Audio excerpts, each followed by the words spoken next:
This one's kind of challenging in that they didn't quite have the length of photo that they needed. So they were shooting with a 100 to 400, and they shot it at 320.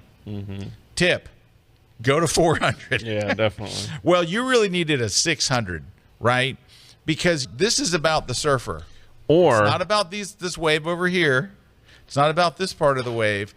I'd like to see that surfer over a little further here, but we got to get in on the surfer. That's step one. so the other thing, and we're talking about gear here, you were saying getting in closer. You know, the one thing they might not need a 600 lens. You know what they might need? A 1.4 teleconverter, because that happens to work with the 100 to 400.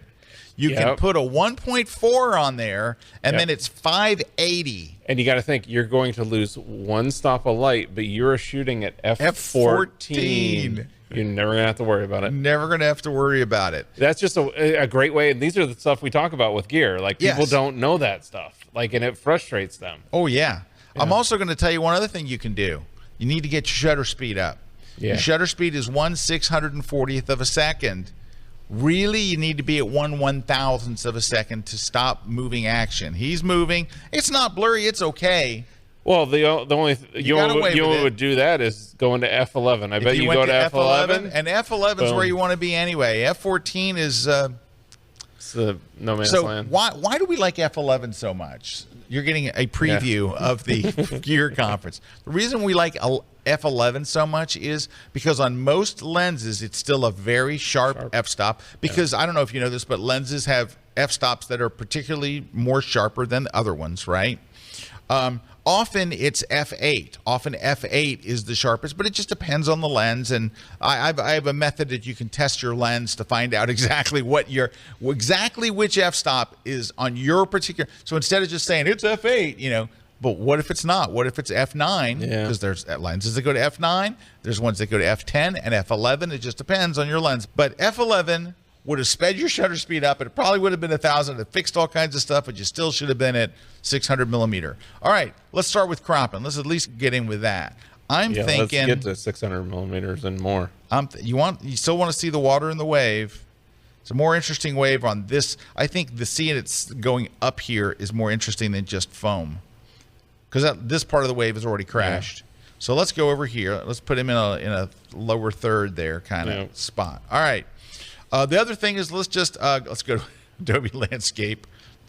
Let's hit auto. Auto's not bad, but I really want to open up I want to see him. I bet select subject might work on this one too. All right, yeah, it probably could. And I'm telling you, it's my new favorite thing. All right, but I'm okay with just opening up the shadows at this point, and then, I might have to do it again because when I increase the contrast. Now, texture is going to bring out detail, which you can see it. Woo! Oh yeah, boom. Now I put a lot of texture, 45, but this is the kind of thing you can do it with. You can push it to 45, no problem. And then clarity to make the water a little shiny. Don't go to 45 on that. No. We're going down to 20 something. Yeah. All right.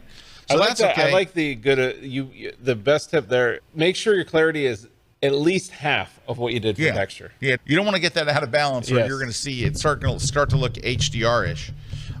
Otherwise, this looks pretty good where we're at. Go to the masking. Go to select subject.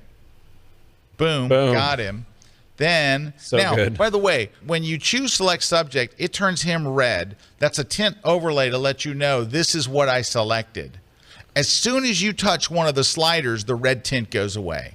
But it's important for that red tint to show up and go, hey, this is what I got. Because sometimes it just fails, and you go, oh, no, I don't want that, and you cancel out of it. Right. Yeah. But I would say it's probably 90% on it or more. Yeah. When I saw that, I was like, select subject's going to pick that up. All right, so let's just open up the shadows on him a little bit, and it doesn't make everything else too bright or too open. All right? So really, right there, I think is pretty good. But you can see the shot's not tack sharp. It's like... But, I mean, right now, if you just did a backslash before after, I mean, where are you at? Oh, yeah, let's look for the... I mean, come on. So you're bringing out lots of detail and dimension and stuff, but I would go one more step, and the last finishing touch would be go throw sharpen on it. Yep. And again, we're using Topaz AI Sharpen, and it does an amazing job. But look at the sharpness difference. And the noise is gone. Yeah.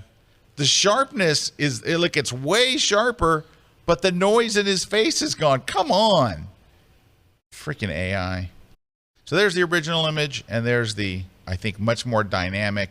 You can actually see him.